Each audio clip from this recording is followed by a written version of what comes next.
Hello my lovely viewers, কেমন আছো তোমরা সবাই? আশা করছি সবাই খুব ভালো আছো আর আমরাও বেশ ভালো আছি। আর দেখো, প্রতিদিন কোথাও না কোথাও কিন্তু আমরা ঘুরতে যাই। তো আজও একটা জায়গায় যাওয়ার উদ্দেশ্যে আমরা বেরিয়ে পড়লাম। তো আজ অ্যাকচুয়ালি আমরা যাচ্ছি আমার মামার বাসাতে। আর হ্যাঁ, তার আগে কিন্তু একটা মিনি ব্লগে আমি তোমাদেরকে বলেছিলাম যে এই জায়গাটা ঠিক কোন জায়গা তোমরা কি কেউ বলতে পারবে। আর এটাও বলেছিলাম যে আমি কোথায় যাচ্ছি, কেন যাচ্ছি, সব কিন্তু তোমাদেরকে নেক্সট ব্লগে বলবো। তো এটা হচ্ছে করিমগঞ্জ ডিস্ট্রিক্টের একটা জায়গা। আর আজ আমি এসেছিলাম আমার মামার বাসাতে আর কি। সেটা তোমাদেরকে আগের ব্লগে বলিনি, আমি বলেছিলাম যে কোথায় যাচ্ছি সেটা তোমাদেরকে বলবো। তো আমি মামার বাসাতে এসেছিলাম। আর আসতে আসতে কিন্তু ওদের বাসায় পুরো সন্ধ্যা হয়ে গেল।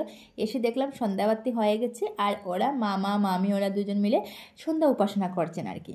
তো অ্যাকচুয়ালি আমাদের আসার কথা ছিল দাদা বৌদি ওদের সাথে, বাট আমার ডিউটি থাকার কারণে ডিউটি থেকে আসতে লেট হবে বলে আমি ওদেরকে বলে দিলাম যে তোমরা চলে যাও আর আমি না হয় ডিউটি শেষ করে তারপরই আসবো।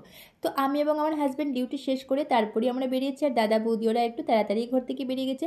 ওরা মামার বাসাতে এসে পৌঁছেছে মোটামুটি দুপুর 2টো মতো বাজে তখন। আর আমরা তো দেখলেই তোমরা আসতে আসতে পুরো সন্ধ্যা হয়ে গেছে, সন্ধ্যাবাতি দেওয়া হয়ে গেছে, সন্ধ্যা উপাসনা চলছে, মানে বুঝতেই পারছো পুরো মোটামুটি 6টা বেজে গেছে, এরকমই হবে আর কি টাইম। তো দেখো এখানে ওরা সন্ধ্যা উপাসনা করছে।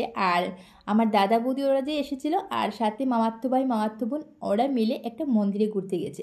আমাদেরও যাওয়ার কথা ছিল, মানে ওদের বাসাতে এসে তারপর ওদের সঙ্গে যাবো আর কি, মানে মামাতো ভাই মামাতো বোনের সঙ্গে। কিন্তু মানে কি বলবো, অনেকটা লেট হয়ে গেছে, সন্ধ্যা 6টা বেজে গেছে, এখন ধরে গিয়ে লাভ নেই। আমরা ভাবলাম যে ঠিক আছে ওরা ঘুরে আসুক, আমরা আর যাইনি। আমরা এসে এখানে উপাসনাটা শুনছিলাম আর এই মাত্র আসলাম, তাই ভেবে আর উপাসনাতে বসিনি। যদি সবাই থাকতো, মামাতো ভাই বোন আমরা সবাই মিলে কীর্তনটা করতাম তাহলে কিন্তু আরও বেশ সুন্দর হতো। আর এখানে তো দেখতেই পাচ্ছ আমার মামা হারমোনিয়াম বাজাচ্ছেন, এদিকে মামি করতাল, আর কেউ একজন যদি খোলটা বাজাতো না তাহলে কিন্তু কীর্তনটা আরও বেশ সুন্দর হতো। তো চলো তোমরা একটু কীর্তনটা শুনে নাও।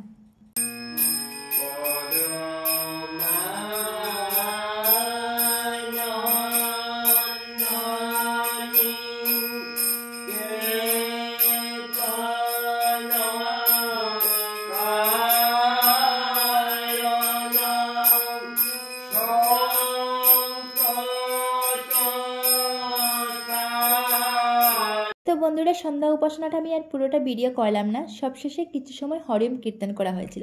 আর হ্যাঁ, তোমরা কে কে আমাদের বাবা মনির শিষ্য আছো, মানে আমাদের গুরুদেবের দীক্ষিত আছো আর কি, পারলে একটু কমেন্টে জানাবে। আর এখন তোমাদেরকে একটু হরিম কীর্তনটা শোনাবো।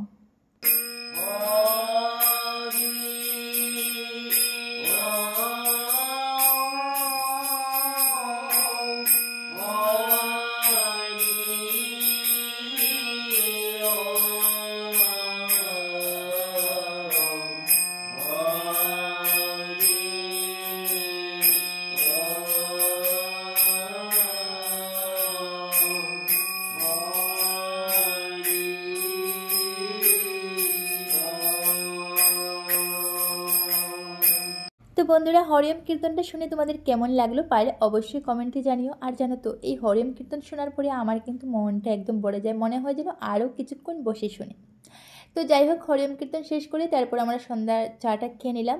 সবশেষে সবাই মিলে গল্প করে রাতের খাওয়া দাওয়াটাও সেরে নিলাম। আর সেটা কিছুই কিন্তু তোমাদের সাথে ভিডিওতে শেয়ার করা হয়নি, কারণ হচ্ছে সবাই মিলে অনেক গল্প সল্প করেছিলাম আর কি।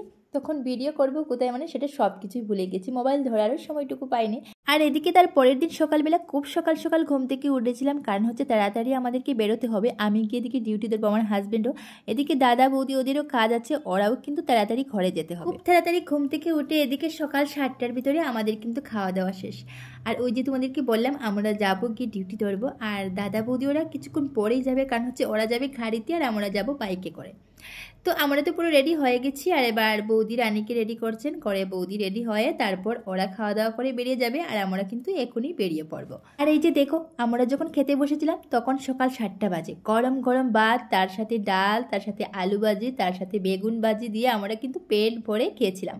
তোমরা কে পারবে এত সকাল সকাল খেতে? আর ওই যে আগের ভিডিওতে আমি তোমাদেরকে বললাম যে আমরা ভোর 4টার সময়ও খেতে পারি, অ্যাকচুয়ালি অভ্যাস হয়ে গেছে তাই। আর না হলে কি এত সকাল সকাল পেট ভরে ভাত খাওয়া যায়? তোমরাই বলো। অনেকে শুনলে আবার হাসে যে সকাল 6টার সময় 7টার সময় যে আমরা পেট ভরে ভাত খেতে পারি, শুনলে কিন্তু আবার অনেকে হাসো, তাতে কোনো ব্যাপার না। আচ্ছা যাই হোক, এবার আর কথা বাড়িয়ে লেট করে লাভ নেই, এবার তো আমাদেরকে বেরোতে হবে। তো চলো, ভিডিওটা যদি ভালো লাগে অবশ্যই একটা লাইক কমেন্ট শেয়ার করে আমার পাশে থাকবে।